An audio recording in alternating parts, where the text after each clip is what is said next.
시작. 그런데 예루살렘 성전은 재건되고 성경 공부 부흥이 일어나는 것을 보라. 성경 목록은 데라너 뭐죠?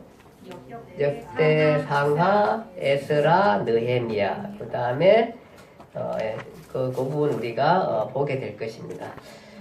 자, 우리 지난과 좀 정리 보면은 예레미야의 예언대로 유대가 망했습니다. 성전도 파괴되고 또 성전에 있는 기물들은 다 뺏어가가지고 정말로 완전히 망했는데 예레미야는 이렇게 말합니다. 하나님은 그러나 내 나라가 힘이 없이 망하는 것이 아니다. 사명 감당 못하고 우상을 삼겼으니 그 죄로 망한 것이다. 풍요와 다산을 추구하며 살았으니 사회상은 역시 이방 나라와 다를 것이 없이 패역했다. 그러니 심판받을 수밖에 없다. 샘플이 되지 못했다. 신명기에서 모세와도 약속하지 않느냐. 하나님의 말씀을 지키면 나는 너희 하나님이 되고 너희는 내 백성이 된다고 축복해 주신다고. 그러나 지키지 않으면 형벌을 받은 것입니다. 그렇다고 심판의 도구로 쓰였던 이집트와 바벨론이나 이방 나라들은 죄가 없는가? 그들은 오히려 죄가 더 많지 않은가? 그 나라 자체가 우상의 나라가 아닌가? 더 악하지 않은가? 그러므로 그 나라들도 결국은 심판을 받게 된다. 물론 점차적으로 망해가는 제국의 역사가 아닌가. 그래서 내가 바벨론, 페르시아, 헬라, 로마 제국으로 진행될 세계사를 너부갓네살 꿈을 통해 먼저 보인 것이다. 그렇게 세계사는 흘러가서 결국은 내 나라만 영원할 것이다. 이것은 세계 종말을 보여주는 묵시로 계시한다. 결국 내 나라만 영원하다. 아직은 마지막 종말의 때가 아니다. 그러나 그 마지막 때 일어날 일을 보여줄 샘플을 미리 예언해 보이겠다. 내 나라 유다가 회복되어 70년 만에 본토로 돌아오는 것을 보면 증명될 것이다. 그렇다고 너 바벨론 어서 되지 마라. 왜냐? 바벨론을 정복할 바사, 고레스까지 내가 다 알고 있으니 말이다. 앞으로 내가 세워갈 내 나라는 제국들을 부숴버릴 것이다. 이것이 사실로 나타날 것이다. 그래서 다시 내가 새 언약을 세운다. 마치 아브라함과 언약을 세웠듯이 새로운 언약을 세운다. 한 골짜기 마른 뼈들로 새 군대를 만든 것처럼 새 국민이 만들어질 것이다. 그들 속에 새 영을 부어줄 것이고 그들은 새 사람이 될 것이다. 그리고 그들을 통치할 새 왕이 일어날 것인데 그 이름은 인자이다. 그리고 그 왕이 들어가서 통치할 궁전이 세워질 것이다. 창세기 12장에서 시작한 하나님의 나라가 이스라엘이 결국 망하게 되는 하나님의 입장이 이런 것입니다. 망했다고 해서 망한 것이 아니다. 회복될 것이다. 그 얘기를 합니다. 자, 예레미야, 다니엘, 에스겔 얘기가 우리가 지난주까지 해서 정리를 마쳤습니다. 자, 그 다음 이야기는 무엇일까요? 그 다음 이야기는 이제 예레미야 예언대로 다시 이스라엘 백성들이 귀환하는 귀환 역사인 것입니다. 예레미야 예언, 에스겔의 성전의 회복을 예언했는데 정말 그렇게 되는가?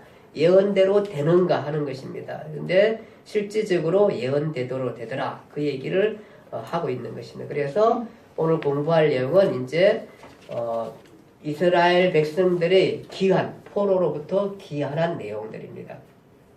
자, 오늘의 포인트 보면 에스라 역대 상하 공부하는 겁니다. 전체 1번은 이제 에스라 전체 구조 알기.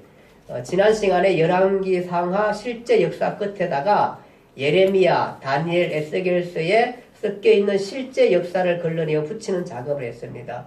오늘은 그 다음의 역사입니다. 그 다음의 역사가 무엇입니까? 예언대로 되더라입니다. 예언대로 이스라엘 백성들이 70년 포로 생활한 후에 돌아오게 되더라. 그 얘기인 것입니다. 그래서 그들이 정말로 예언대로 포로들이 돌아오더니 성전을 재건하고 성벽을 보수하는 등 이스라엘 본토에서 새롭게 살아가는 공동체로 발전하게 되는 것입니다. 이 이스라엘 백성의 귀환 역사가 기록되어 있는 책이 바로 뭐냐 하면은 에스라서입니다. 에스라서. 그래서 에스라서는 이스라엘 백성들의 귀환 역사입니다.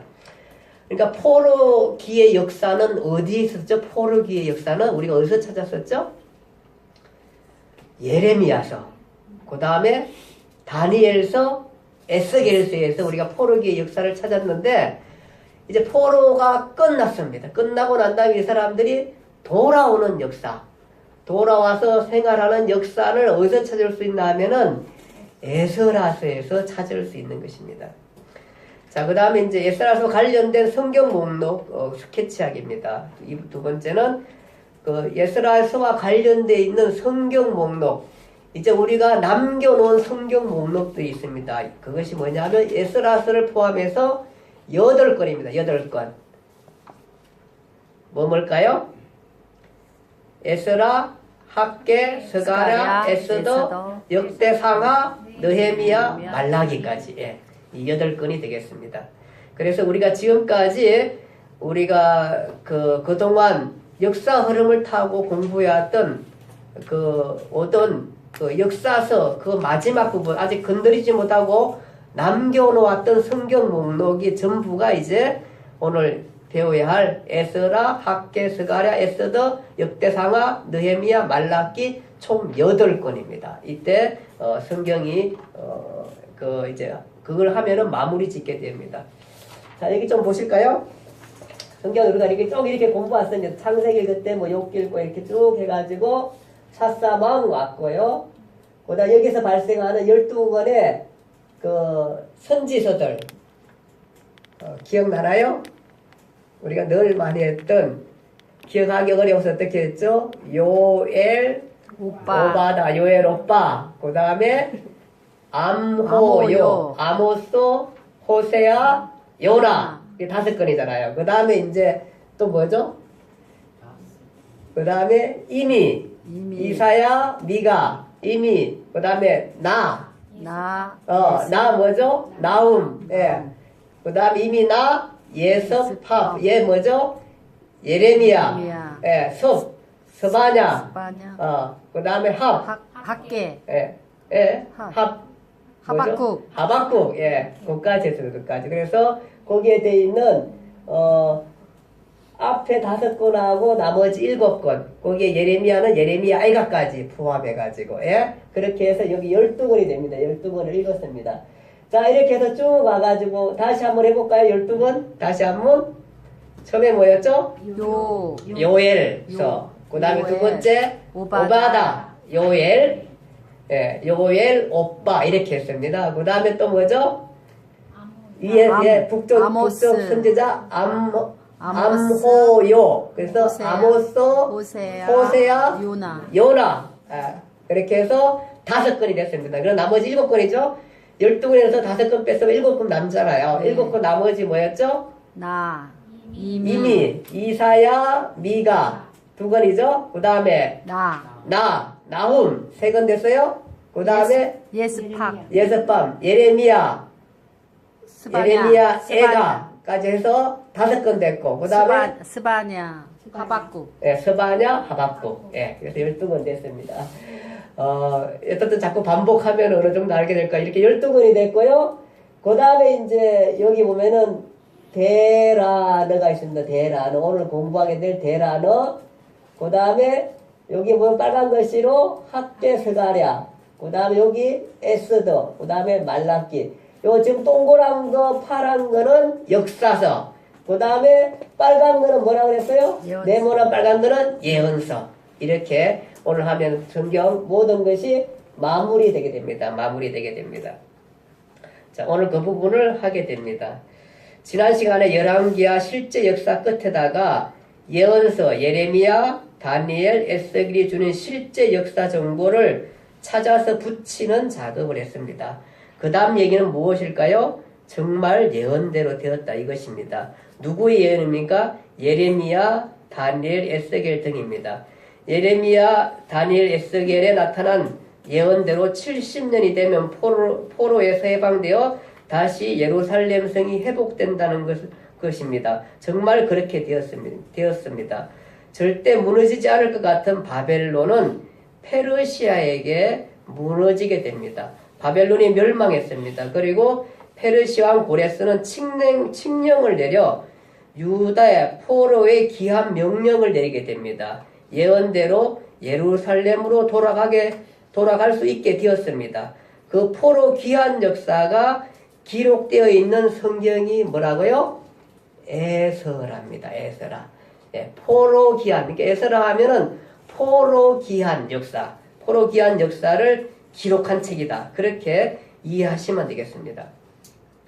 그리고 이 에스라에 연결되어 있는 책이 바로 몇 권이냐 하면은 7권입니다. 7권.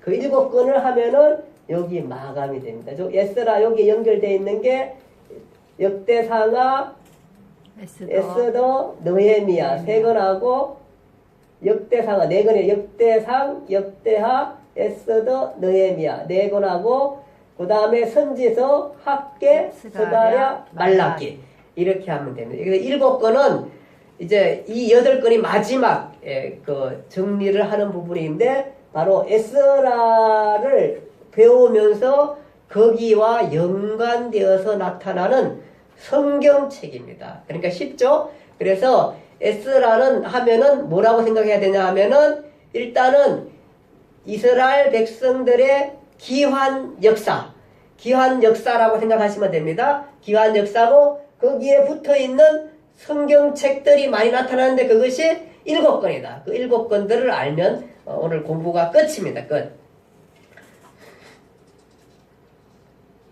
자, 내용 우리가 들어가 보면 신흥 바벨론이 아수르를 점령한 후 오래 갈 것 같았지만 메데 파사에 의해서 멸망된다. 예.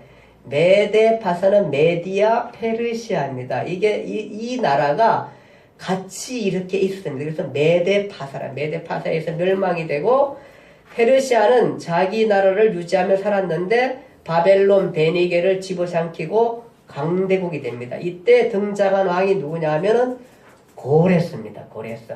그래서 고레스라는 왕을 고레입니다. 고레.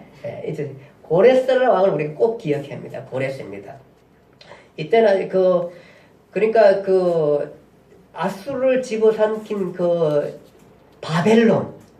바벨론의 나라는 정말로 멸망 안 될 줄 알았습니다. 멸망 안 될 줄 알았는데 이 엄청난 큰 나라가 멸망이 됩니다. 어디에서? 메데파사. 그리고 그것이 나중에 이제 메데파사를 통합한 게 고레스 그게 페르시아입니다. 페르시아. 그래서 성경에는 메데파사라기도 하기도 하고 그냥 페르시아라고 이렇게 나오는데 메데파사라는 나라가 같이 공존해 있었구나 생각하다가 페르시아가 다 전체를 통일했구나 이렇게 생각하시면 되겠습니다. 그래서 메데파사는 페르시아라 생각하시면 된다 이렇게 이해하시면 될 것 같습니다. 이렇게 해서 그때의 그 페르시아 그러니까 메데파사를 다 통합하고 바벨론을 집어삼고 메데파사를 다 통합하고 페르시아를 만든 왕이 바로 누구냐 하면은 고레스입니다. 고레스. 예, 고레스입니다. 근데 이 고레스가 나라를 점령하고 난 다음에 어느 나라를 주변 나라를 다 점령해도 어떻게 다스린다 하면은 그냥 있는 채로 그 나라의 문화, 종교, 사상을 그대로 다 쓸 수 있게 공존할 수 있게끔 그리고 그 나라에 살 수 있게끔 다 하면서 그렇게 통합을 한 거예요. 이게 참 대단하죠. 그러니까 바벨론은 어떻게 했어요? 바벨론은 다 뺏어왔죠. 다 뺏어가고 말살시키려고 했었고 그 다음에 하물며 그 성전에 있는 그 그릇들까지 다 뺏어왔잖아요. 다 빼하고 포로 잡아가고 막 이렇게 하고 또 바벨론의 통치가 너무 강력하게 통치를 하고 이러니까 그 나라가 이게 그 높은 사람들은 잘 먹고 잘 살고 어쨌든 힘이 있는 사람들은 다 그렇게 살지만 힘 없는 사람은 너무 힘들고 어렵게 사는 거예요. 그러다 보니까 늘 강력한 군주의 사회는 늘 그랬어요. 그러니까 빽 있고 돌 있고 줄살 서고 이런 사람들은 그 소수 얼마는 정말로 잘 사는 거예요. 그냥 평안하게 잘 살지만 지금 북한처럼 그렇게 살지만 그러나 그 밑에 있는 사람들, 그 밑에 있는 대다수의 백성들은 너무너무 그 통치의 압제의 폭군 아래 너무너무 힘든 거예요. 그러니까 바벨론 사람들이 자기 나라에 대해서 어떻게 생각하냐면은 제발 이 나라 누가 침략을 해서라도 좀 망해가지고 다른 나라 왔으면 좋겠다. 이럴 정도로 폭군이 심한 거예요. 만일에 내 나라가 그렇게 폭력의 나라가 됐을 때에 우리도 그런 생각 들지 않겠어요? 정말로 그런 생각이 그런 거예요. 그런 사회, 그랬었을 때에 고레스가 바벨론을 무너뜨리니까 바벨론 사람들이 환영을 했대요. 그러니까 그만큼 이 고레스는 그 바벨론을 무너뜨리고 난 다음에 그 주변의 모든 백성들, 나라들이 잘 살아갈 수 있게끔 그렇게 했던 것입니다. 이 통치의 묘미예요. 그러니까 그러면서 모든 나라를 다 관리하게 되었습니다. 그러니까 존중을 받잖아요. 그러다 보니까. 그러니까 이게 하나의 여러 나라를 통치할 수 있는 방법이었어요. 이걸 누가 쓰냐 하면은 로마도 그거 비슷하게 써요. 그리고 로마가 점령한 나라를 그대로 다 인정해 주니까 반란이 그렇게 많이 안 일어나는 거예요. 또 아주 정치적으로 아주 미묘한 사항은 또 반란을 분들을 제압하고 이렇게 해서 통치를 하게 되는 거죠.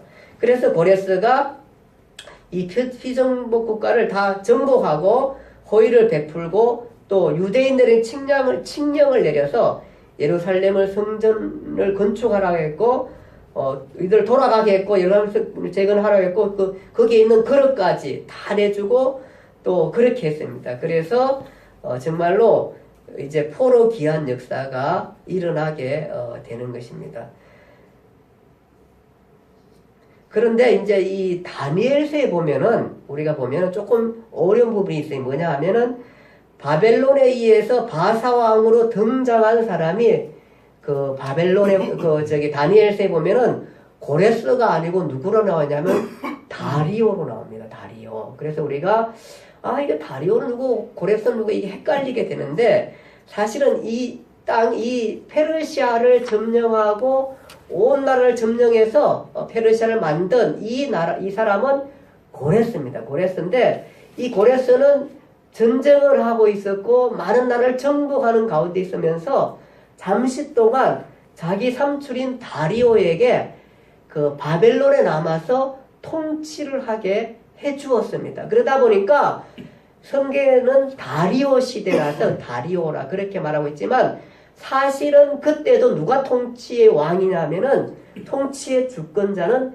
고레스였습니다. 다만 성경에 다리오를 앉혀놔가지고 그렇게 해서 다리오가 통치를 하다 보니까 다리오 왕 때 다니엘서 이렇게 나오게 됩니다. 그런데 이렇게 해서 이제 통치를 맡겨놨지만 나중에 고레스가 모든 나라를 정복하고 난 다음 한 2년 후에 자기가 왕으로서 전체를 다스리게 됩니다. 바로 그 사람이 고레스입니다. 그래서 고레스는 2년 후에 모든 권한을 이양받고 페르시아를 통치하게 되는 것입니다.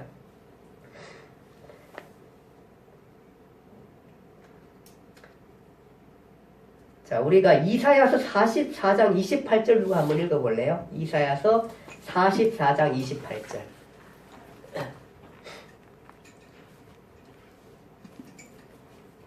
이거 한번 좀 읽어줘 보세요.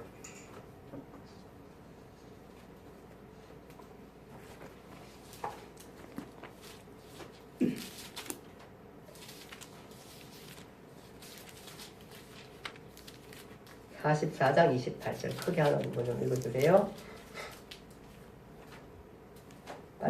고레스에 대하여는 이르기를 내 목자라 그가 나의 모든 기쁨을 성취하리라 하며 예루살렘에 대하여는 이르기를 중건되리라 하며 성전에 대하여는 내 기초가 놓여지리라 하는 자니라. 예, 지금 이사야는 아직도 멸망하기 전에 선지자입니다. 고레스는 태어나지도 않았고요. 태어나지도 않았고요. 고레스가 저기 있는지도 모르는데 이미 이름까지 다 나옵니다. 이사야는. 이게 선지자입니다. 선지자. 그래서 고레스는 내 목자랍니다. 내 목자라고. 예, 내 목자라 그렇게 말하고 있습니다. 참 신통하죠. 예, 신통합니다. 그런데 정말로 이 고레스가 바벨론을 이스라엘을 멸망시킨 바벨론을 멸망시키고 페르시아의 왕이 됩니다. 왕이 되는데 오늘 성경에도 보면은 2절에 예스라 1장 2절에 보면 바사왕 고레스는 말하노니 하늘의 하나님 여호와께서 세상 모든 나라를 내게 주셨고 나에게 명령하사 유다 예루살렘의 성전을 건축하라 하셨나니 이스라엘의 하나님은 참신이라 너희 중에 그의 백성된 자는 다 유다 예루살렘으로 돌아가서 이스라엘 하나님 여호와의 성전을 건축하라. 그는 예루살렘에 계신 하나님이시니라. 이렇게 말하게 됩니다. 이 사람이 지금 페르시아, 그러니까 당시의 온 세계를 통치하고 있는 왕입니다.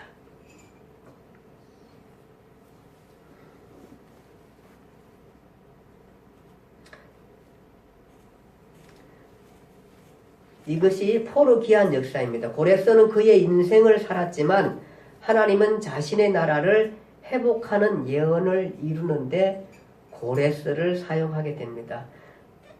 그래서 오늘 이 고레스를 통해서 역사하시는 하나님의 일들을 우리가 보게 되고 그 이방 나라의 왕이었지만 사실 이방 나라의 왕이 아니라 세계의 왕이었지만 그 세계의 왕도 누가 다스린다?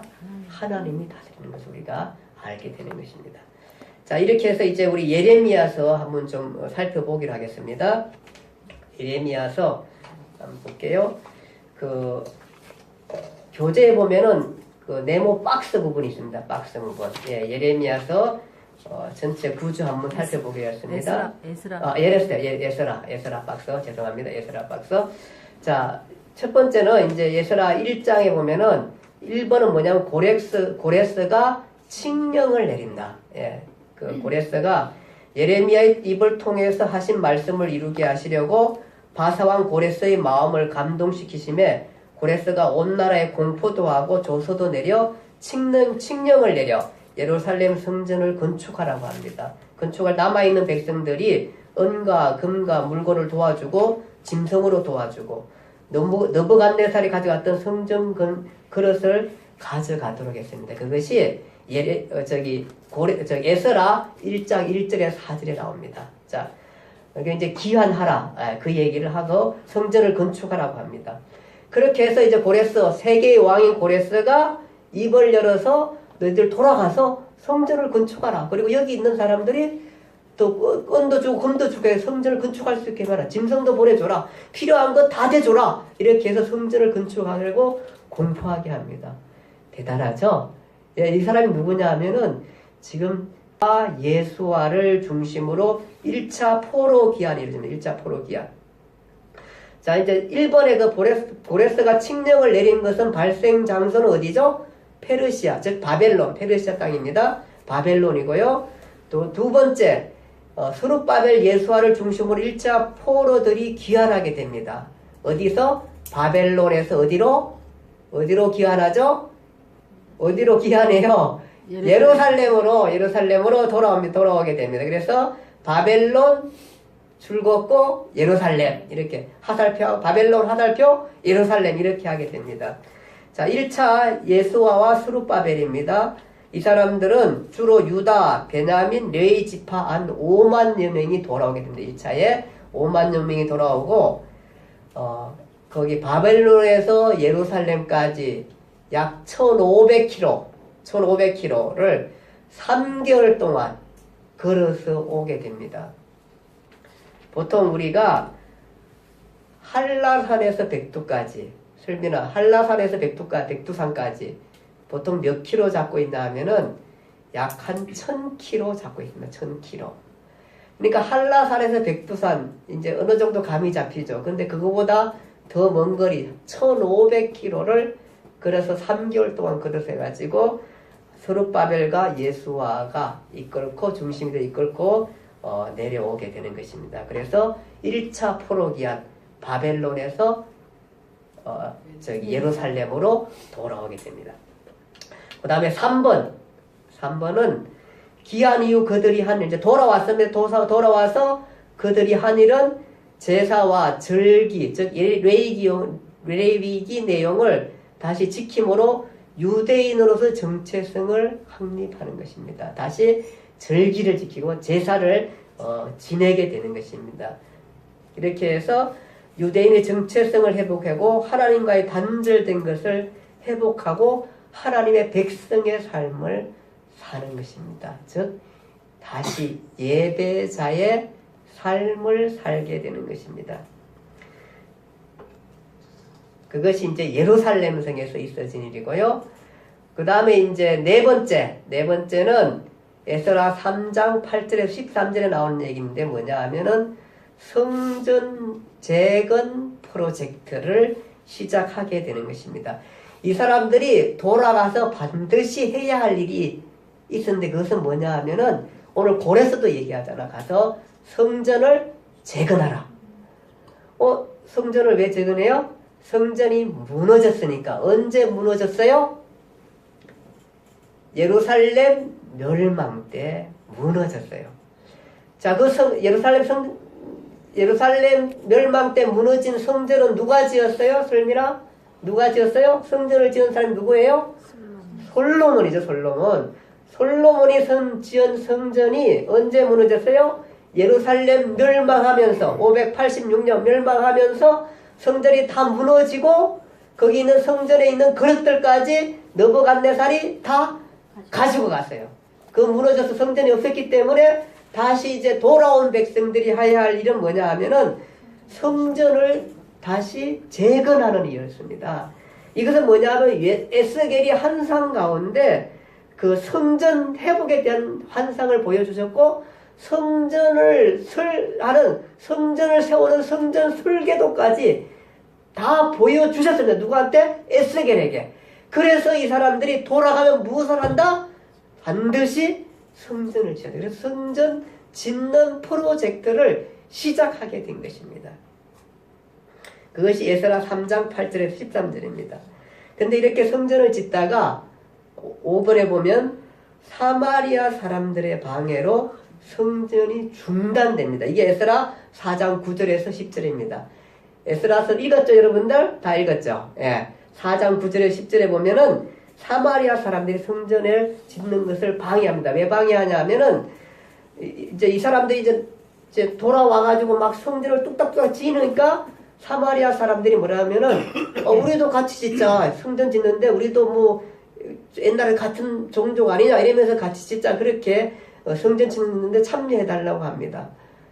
참여시켜줬으면 좋았는데 그렇지 못할 이유가 있습니다. 왜냐하면은 우리가 잘 알다시 사마리아 사람들은 혼혈 민족이 돼버렸습니다. 아수르에 망하고 난 다음에 혼혈 민족이 돼버렸잖아요. 돼버리고 난 다음에 그렇게 해서 되어버렸고 그 하나님과 우상을 동시에 섬기는 이 사람들이 성전을 짓는 참여해서는 안 된다. 왜냐하면은 우리가 지금 그렇지만 바벨론의 포로로 잡혀가 있었을 때에 정말 많이 느낀 것은 뭐냐면 우리가 하나님의 백성이라는 거, 순수함을 지켜야 한다는 거, 우리 갖고 있는 정체성을 잊어버리면 안 된다는 거, 섞이면 안 된다는 거, 섞이면 망한다는 거, 그리고 순수성을 잃어버린다는 것은 바로 하나님 앞에 벌 받는 거라는 것들을 확실히 깨닫기 때문에 우리는 순수해야 된다. 그 혈통을 유지한다는 것이 강력하게 마음을 갖고 있었고 그 정체성 회복을 위해서 우리가 돌아왔는데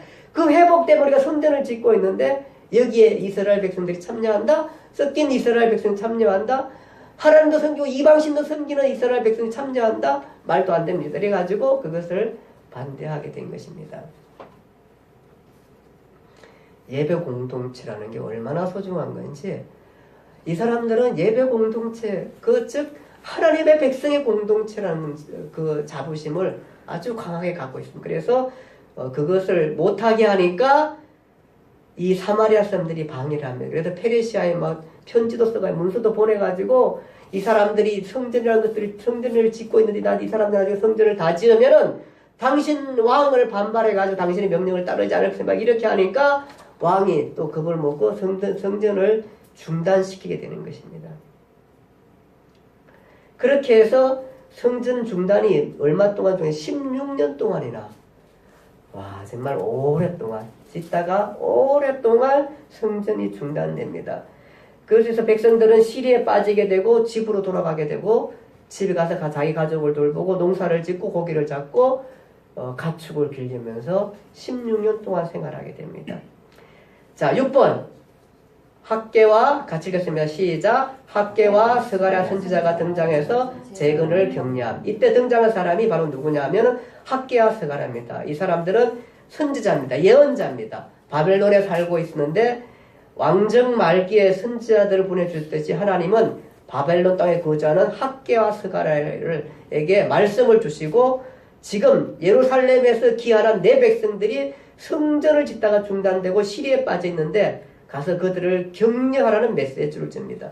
그들이 돌아가서 성전을 짓도록 다시 격려합니다. 이들의 격려로 성전 건축이 시작되고 4년 후에 성전이 완공하게 됩니다. 이 성전을 무슨 성전이라 그러냐면은 당시의 지도자가 누구였냐면 서룹바벨입니다. 그래서 그것을 서룹바벨 성전이라 그렇게 말합니다. 그래서 첫 번째 지었던 사람, 성전 지은 사람이 누구라고요? 설미나? 솔로몬. 그리고 이제 파괴되었는데 두 번째 지은 사람이 누구라고? 서룹바벨. 솔로몬 성전은 막 황금에다가 엄청난 세계에서 가장 비싼 집으로 건축을 했는데 이때 지금 포로에서 돌아온 백성들이 성전을 잘 지을 수 있을까요? 예, 정말 어려운 때에 헌금 모아가지고 지었으니까 그렇게 그 첫 번째 성전처럼 하려고 그러진 않았지만 정말 소박한 성전이었지만 이들의 마음이야말로 얼마나 아름다운 성전이었을까요? 성전 크기의 규모를 떠나서 마음을 합쳐서 성전을 지었다는 게 얼마나 아름답고 감사하고 고마운 일일까요? 그렇게 해서 성전이 이제 완공하게 되는 것입니다. 이때 그 성전을 완공하게 도왔던 사람이 학개와 스가랴, 예언 가서 막 틀어놓으면 성전 짓게 하고 그렇게 했습니다. 그래서 여기서 발생하는 성경 목록이 누구라고요? 학개와 스가랴입니다. 그래서 학개와 스가랴를 이때 성경을 읽게 돼서 우리가 성경을 읽었습니다. 학개, 스가랴. 아직 안 읽었나요? 읽었나요? 읽었죠. 다 읽었잖아요. 예, 읽었어요. 자, 그렇게 해서 학개, 스가랴가 발생하고 그 다음에 이제 한참 이렇게 돌아와서 성전을 완공했을 때에 저쪽 성전을 완공한 다음에 저쪽 페르시아에 바벨론 땅입니다. 거기에서 한 사건이 일어나게 됩니다. 무슨 사건이냐 하면은 에스더 사건입니다. 며칠 전에 읽으셨죠? 안 읽으셨나요? 에스더 사건? 어제 읽었어요. 예, 어저께까지 읽었나요? 네. 아니죠. 느헤미야 읽었으니까. 오늘부터 느헤미야인가요? 네. 예. 에스더 사건입니다. 에스더 사건 잘 기억나시죠? 예, 못된 하만이라는 사람이 유대인들을 전몰시키는 계획을 하고 실행을 했습니다. 왕이 자신을 높이고 세웠는데 모르드게라는 사람이 이 사람을 존중하지 않는 것입니다. 괘씸하게 여기고 모르드게를 죽이려고 해다 보니까 이 사람이 누구야? 유대인인 거예요. 그러면 뭐 잘됐다 그러고는 모르드게뿐만 아니라 유대인 전체를 말살하려는 계획을 세우고 그것을 진행하게 되었습니다. 괘씸한 모르드게와 그와 그의 백성들을 다 죽일 계획을 세우게 됩니다. 당시 왕은 아하수에로 왕입니다. 역사서에는 크세스라는 왕입니다. 크세스 아하수에로 왕. 그 왕의 왕이 이제 잔치를 베풀잖아. 그래가지고 왕비가 너무 아름다우니까 자랑하고 싶었잖아요. 얼마나 아름다웠으면은 자랑하고 싶은데 왕비가 이게 말을 안 듣네. 그러니까 나중에 이게 왕비가 말을 안 들어, 왕이 말을 안 들으면은 다른 집안에 다 부인들도 남자 말을 안 듣겠다. 남성 위주의 사회죠. 남성 이러면서 아주 고발하고 왕비를 저기 하고 난 다음에 다시 왕비를 뽑게 되죠. 그때 왕비로 당선된 사람이 누구냐 하면은 에스더입니다. 모르드게의 조카죠. 에스더가 왕비가 되게 되는 것입니다.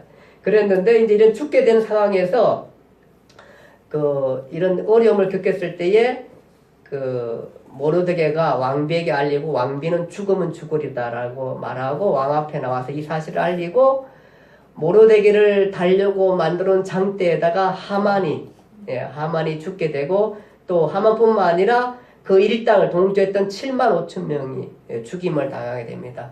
그래서 말살될 뻔했던 유대인들을 살아나게 됩니다. 정말로 드라마틱하죠. 그 내용 보면은 영화보다 더 재미있습니다. 에스더서.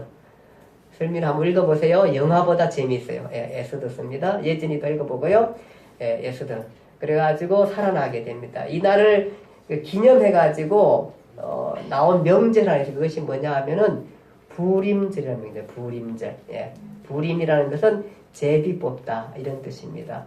왜 제비 뽑았냐 하면은 이 하만이 유대인들을 죽일 날짜를 정할 때에 제비를 뽑아가지고 아비벌 13일 14일 제비 뽑아가지고 그날을 죽이는 날로 디데이로 잡고 죽이는 날로 그렇게 정했었거든요. 그런데 누가 달렸어요?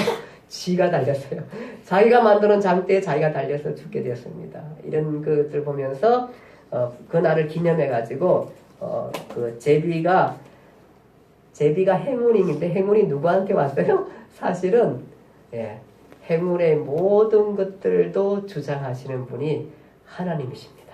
그래서 하나님께서 그 길을 여셔서 이스라엘 백성을 살게 되고 이스라엘 백성들은 정말 아슬아슬한 전체 이스라엘 유대인들이 그 페르시아 유대인들이 멸망 말살당할 할 위기에 있었을 때에 이 놀라운 은혜로 그러잖아요. 왕비가 잠잠할 때에 네가 그 자리에 앉아 있는 것이 네가 지금 아하수라의 왕의 왕비가 돼 있는 것이 바로 이때를 위함이 아닌가.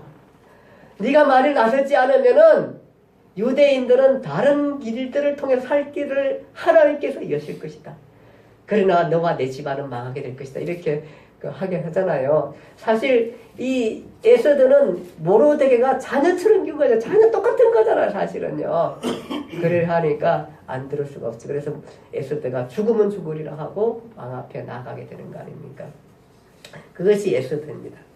그렇게 해서 유대 민족이 구원함을 받게 되는 것입니다. 자, 18번 보면은 이제 그때 그래서 에스더서 발생입니다. 에스더서 발생. 우리가 이제 그때 에스더가 발생하게 됩니다.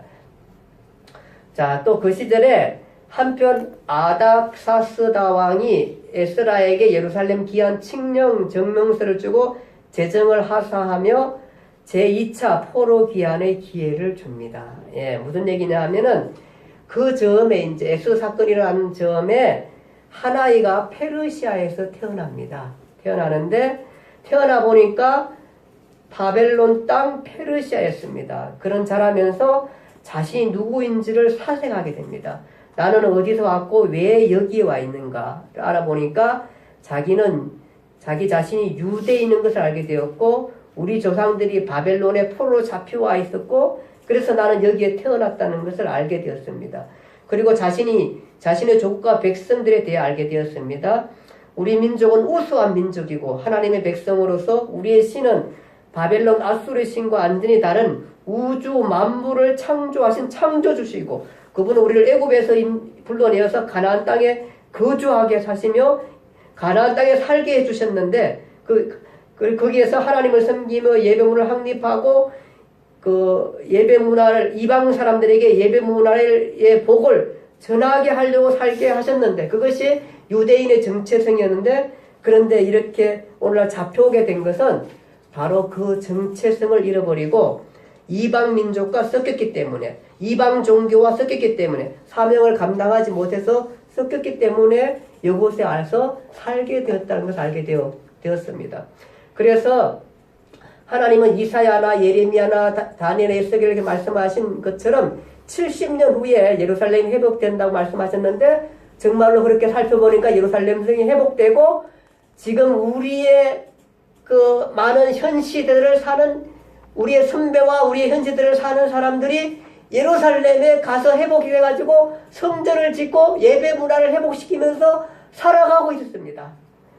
그러면서 우리 백성이야말로 특별한 하나님의 백성임을 갖고 정체성을 갖고 이 사람들이 정말로 훌륭한 백성인데 아직도 그런 내용에 대해서 많은 부분이 잘 모르고 있구나. 성전을 건축하고 예배를 드렸지만 이런 것들이 그렇게 잘 진행되지 않고 있었고 정체성이 잘 회복되지 않고 있었을 때에 이 시점에서 내가 할 일은 무엇인가? 그는 이스라엘 백성의 그 하나님께 주신 율법을 철저하게 모세오경을 공부했습니다. 그리고 난 다음에 이스라엘 백성들의 모든 역사를 다 섭렵했습니다. 다 섭렵해가지고 우리가 배웠던 창세기, 출애굽기, 레위기, 민수기, 사사기, 룻기, 사무엘, 사무엘 쭉 해가면서 성경을 다 확실하게 알고 끼게 되었고 능통한 율법학자가 되었습니다. 그래서 에스라 하면은 능통한 율법학자입니다. 아주 대단한 율법학자. 그가 그렇게 해서 성경을 다 끼게 되었고 그렇게 되었습니다. 그리고 자기의 사명을 자각했습니다. 이 시점에서 나는 무엇을 해야 되는가? 예루살렘으로 돌아가자. 돌아가서 저 사람들이 부분적으로 알고 있는 지식들, 아직도 깨닫지 못하는 저 백성들, 제사를 드리지만 왜 제사를 드리는지도 모르고 있는 형식적인 예배를 드리고 있는 제사를 드리는 저 백성들에게 가서 가르치자. 가르쳐서 이 우리 백성이 얼마나 위대하고 훌륭한 백성이고 이 백성이 하나님의 백성이고 우리가 선인신기는 우주 만물을 창조하신 바로 그 하나님이라는 것들을 가르치자. 그렇게 해서 가서 정체성을 회복하는 운동을 하게 하겠습니다. 그래서 예배 문화를 확립하고 그 일을 실행하게 되는 것입니다. 그래서 에스라가 자기의 사명을 자각하게 되고 아닥사스다 왕의 조서를 받아내서 포로 귀환을 하게 됩니다. 이것이 2차 포로 귀환입니다. 자, 1차 포로 귀환은 가가지고 한 일이 있어요. 뭐 했어요? 성전을 재건했고 예배도 드리고 절기도 지키고 이때의 지도자가 누구냐면 스룹바벨 예수아입니다. 1차 스룹바벨 예수아가 성전을 재건하고 또 예배 문화를 일으키고 또 그 절기를 지키고 이런 형식적인 많은 일들을 해왔습니다. 그렇게 해왔을 때에 그것이 1차입니다. 그래서 1차의 리더는 스룹바벨과 예수아입니다. 그다음 2차로 귀한 백성들한테 누구냐 하면은 에스라입니다. 에스라. 2차 귀환입니다. 에스라는 그렇게 그 조서를 받아가지고 이제 내려가게 되는데 그때에 약 2,000명을 모집하게 됩니다. 그래서 2,000명이 모집하게 되는데 이제 문제가 생겼습니다. 뭐냐 하면은 이 사람이 이제 에스라가 2차 모집을 하고 데려가려고 할 때에 가장 중심에 둔 사람들이 있어요. 그 사람이 누구냐 하면은 레위 지파 사람이었어요. 레위 지파. 물론 레위인들이 가입했지만 자기가 데려가야 할 레위 지파를 데려가려고 했는데 모집을 보니까 레위 지파가 한 사람도 없습니다. 그걸 찾아가지고 막 찾아다 보니까 레위피가 있는 거예요. 그래 레위 지파를 모집해가 그 사람들을 데려갑니다. 그래서 레위 지파를 데려가는 게 굉장히 중요한 거였고 또 한 가지는 뭐냐 하면은 헌금을 해서 가져가는 게 되게 중요했습니다. 왜냐하면 이제 가가지고 성전은 저들의 정체성을 회복시키고 그 다음에 예배 문화를 확립시키고 그렇게 해서 저들을 개혁하려고 할 때에 그것을 매니징 해야 되다 보니까 그렇게 해서 그때 또 헌금이 필요했습니다. 그래서 헌금을 모금해가지고 그렇게 해서 가게 되는 것입니다. 2차 포로 귀환 역사가 바로 누구냐 하면 2차 포로 귀환의 리더는 바로 에스라였습니다. 에스라. 자, 2차 포로 귀환된 백성들이 10번에 2차 포로 귀환 백성이 돌아옵니다. 2차 포로 귀환 백성 에스라를 중심으로 해서 약 2,000명이 돌아오겠는데 그때가 BC 458년입니다. 자, 그 다음 11번 에스라가 포로 귀환 백성들 대상으로 성경도 가르치고 성전 예배 문화를 새롭게 확립하고 삶의 개혁을 주도합니다. 예루살렘에 돌아가 보니까 여전히 예배는 형식적인 부분이 많이 있었고 잘 모르는 부분들이 많이 있어. 그래서 이들을 가르치고 개혁하고 또 많은 사람들은 이방 여인과 섞여 살고 있습니다. 그래서 사회 개혁 운동을 단행하고 하나님의 말씀을 가르치고 예배 문화를 다시 확실하게 확립시키고 저들의 정체성을 회복시킵니다. 성경을 아니까 이 앞에 갔던 사람들이 성경을 이만큼 잘 알지를 못하거든요. 성경을 아니까 그냥 처음부터 끝까지 성경의 내용을 충분히 가르칠 수 있는 지식을 가지고 있습니다. 그래서 창세기부터 해가지고 우리의 하나님이라는 분이 바로 그냥 신이 아니야. 그냥 우리가 만든 신이 아니야. 바로 이 사람은 누구냐 하면은 우주 만물을 창조하신 신이야. 우리는 그런 백성이야. 적어도 그런 백성이라는 위대한 것들을 가르치고 정체성을 회복시키게 되죠. 그렇게 해서 그때 썼던 책이 뭐냐 하면은 역대기 상하입니다.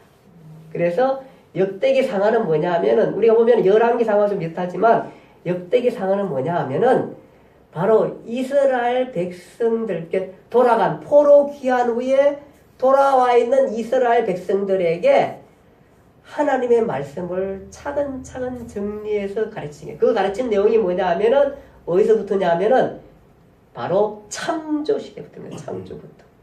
그래서 열왕기 상하와 다른 게 바로 그겁니다. 창조부터 시작해서 쭉 이끌어가게 돼서 바로 이 유대인의 하나님은 그냥 단지 유대인의 하나님이 아니라 우주의 하나님, 세계의 하나님이고 유대인들이 하나님이라고 부를 수 있었던 것은 하나님께서 은혜를 주셔가지고 하나님의 백성을 삼으셨고 이 백성을 중심으로 해서 온 세계에 하나님이 계신 것을 알리게 하는 사명을 갖게 하셨는데 이 백성이 그 사명을 갖지 못하고 이방신을 섬기고 이상한 신들을 섬기니까 그것을 그렇게 해서 벌을 받게 된 것이었구나. 이런 것들을 다 가르치게 되는 것입니다. 그것이 교재로 썼던 책이 바로 뭐냐 하면은 역대기 상하인 것입니다.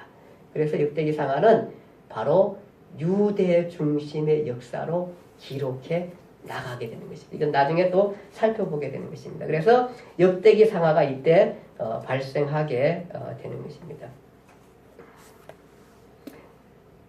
그래서 그는 우리의 하나님은 창조주시며 아담부터 시작한 세계사부터 우리의 조상인 아브라함과 다윗의 이야기며 창세부터 지금까지 역사를 재조명하게 됩니다. 이때 사용한 교과서가 역대기 상하입니다.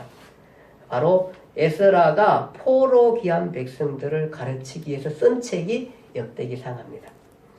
자, 이제 그렇게 이 점에 또 무슨 얘기 나오냐 하면은 느헤미야가 페르시아로 돌아오게 됩니다. 이게 3차 포로 귀환입니다. 예, 느헤미야가 돌아오게 되는데 느헤미야 에스라는 영적 재건에 피 꽂힌 자들을 가르치고 회복시키고 정체성을 회복시키고 예배 문화를 회복시키고 이런 데 대한 마음을 갖고 왔는데 이 느헤미야는 뭐에 피리 굽혔냐 하면은 성벽입니다. 성전을 중심하는 그 성벽들 거기에 전쟁의 구멍이 뻥뻥 뚫려 있었고 막 엉망된 그 성벽을 가서 반드시 재건해야겠다. 참 유대인들이 대단하죠. 그렇게 오랫동안 있으면서 2대, 3대를 지나고 4대를 지나오면서 그 어느 한 사람이 이 사람도 유대 역사를 알고 보면서 예루살렘이 성전되어 있지만 아직도 성벽이 구멍이 뚱뚱뚱 뚫려 있었구나. 이게 생각하면 군사적으로도 이거는 나중에 다시 온전하게 해놔야겠다. 이런 생각을 한 사람이 바로 느헤미야입니다. 그래서 느헤미야 발생입니다. 예, 느헤미야. 그리고 그 점에 느헤미야 오늘 이제 읽게 되죠? 예, 읽어보세요. 읽게 되고요. 이 점에 또 말라기 선지자가 등장하게 되고 말라기 선지자가 나타나 세월이 지나면 서투러진 백성들의 마음을 돌이키게 됩니다. 이렇게 해서 끝이 나게 됩니다. 이 점에 또 말라기 선지자. 그래서 느헤미야나 에스라나 말라기나 이런 사람들은 같은 시대에 거의 비슷한 시대의 사람들입니다. 그래서 아마 말라기 조금 더 늦어질 수도 있긴 하지만 그 비슷한 시대에 사람들에서 말라기가 나타나게 되고 말라기를 통해서 이제 이제 끝이 나게 됩니다. 그래서 모든 것들이 이제 성경이 우리가 끝나는 것들을 우리가 볼 수 있겠습니다.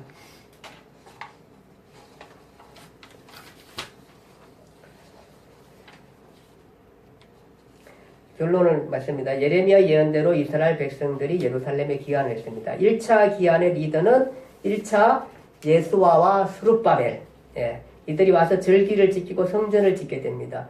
2차 귀환은 에스라가 와서 정체성을 회복시키고 예배 문화를 확립하게 되고 영적 부흥을 일으킵니다. 3차 귀환은 오늘 느헤미야가 리더가 됩니다. 성경 문화에 피리 꽂힌 사람입니다. 그리고 말라기입니다.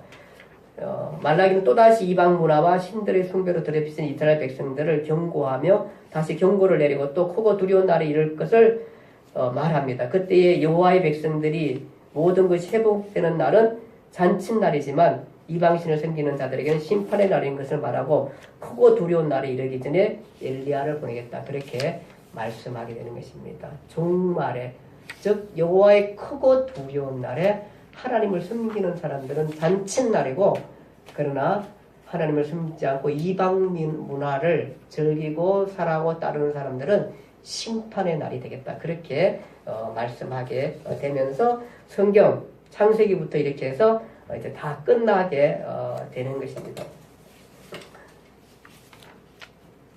자, 볼게요. 다시 이제 마치겠습니다. 창세기, 출애굽기, 민수기, 여호수아, 사사기, 사무엘상, 사무엘, 열왕기, 사마, 사무엘상하, 열왕기, 사마. 이게 이제 동그란 거는 다 역사서입니다. 역사서 이렇게 해서 가게 되고 오늘 이제 데라너, 역대상하, 에스라, 느헤미야 이렇게 됐잖아요. 그 다음에 요 에스더는 역사서입니다.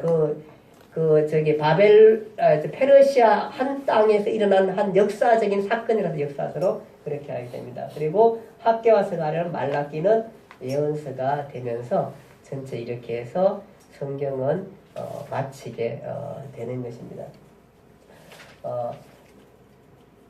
이 나중에 이제 느헤미야는 성벽도 같이 건축하지만 에스라가 하고 같이 협력해가지고 영적 부흥 운동을 느헤미야가 같이 일으키게 되는 것도 우리가 보게 됩니다. 이렇게 해서 이제 말라기까지 구약 역사가 일어나게 됩니다. 말라기서에 예언한 게 하나 있으면 뭐냐면은 엘리야를 보내라. 예, 엘리야가 다시 오리라.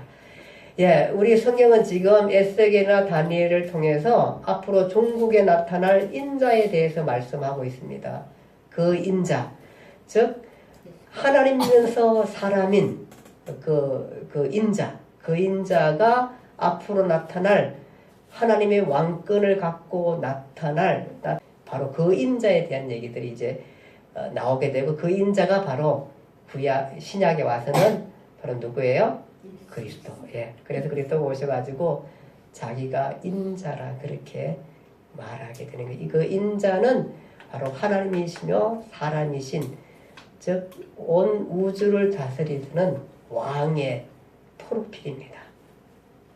그래서 그 인자라는 그 메시지 하나가 우리를 아주 강력한 신앙으로 이끌게 되는 것입니다. 바로 다니엘과 에스겔이 예언한 바로 마지막 때에 종말에 나타날 바로 그 인자인 것입니다. 기도하겠습니다. 하나님 아버지 은혜와 사랑을 감사합니다. 오늘 말씀 우리가 기억하면서 크고 두려운 날이 이르기 전에 우리가 하나님을 영접하고 또 하나님을 알지 못하는 많은 사람들에게 복음을 전해서 자연적으로 살다가 하지 않게끔 그냥 이 땅에 부모에서 태어나서 그냥 살다가 가지 않게끔 자연적으로 살도 가는 것도 형벌이라 그랬습니다. 이미 죄인이라 그랬습니다. 그렇게 살다가 하지 않게끔 꼭 이 메시지를 들을 기회를 주셔서 하나님을 숨길 수 있는 그래서 여호와의 크고 두려운 날에 구원을 받을 수 있게끔 그런 큰 은총을 베풀어 주옵소서. 하나님 창세기부터 시작해가지고 오늘 말라기까지 전체 성경 역사를 훑어왔습니다. 하나님 이 가운데 아직도 많이 잡히지 않는 어려운 부분들이 많이 있지만 이제 첫 술입니다. 다음에 읽을 때는 또 훨씬 더 잘 우리가 성경을 읽게 될 것입니다. 그렇게 해서 성경을 많이 알게 해주시고 알 뿐만 아니라 그 하나님의 뜻과 경륜 즉 우주의 하나님이신 고레스가 말한 세계를 통치한 고레스가 말한 참신이신 그 하나님을 알게 하는데 전하는데 헌신할 수 있는 저희들 되게 해주시기를 원합니다. 그래서 교회도 세우고 많은 아름다운 일도 할 수 있는 저희들 되게 하나님 인도해 주옵소서. 예수님 이름으로 기도드리옵나이다. 아멘.